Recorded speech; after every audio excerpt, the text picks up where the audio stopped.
Hello guys, in this video I am going to show you how to enable the creation of clips from your stream or past broadcast on Twitch. But first I just want to mention, don't forget to subscribe to my channel because at 10,000 subscribers I am going to show you my whole YouTube revenue statistics and growth strategy, how to make money online. Now let's jump into it. First of all, open the website on your device and tap on this profile button in the upper right corner of the screen. Then click on channel, which is the first option. After that, tap on or scroll down and tap on the customize channel button.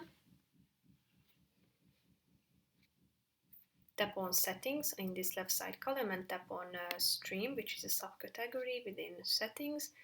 Then scroll down to the clip settings section, and here you can find the enable clips option that you can turn on by tapping on this button, so that you will enable the creation of clips. Here you can exclude categories by typing in a category into the search bar. You can select who can create clips. You can also turn on the subscriber only feature. So that's pretty much it for this video, guys. See you in the next one. Bye bye.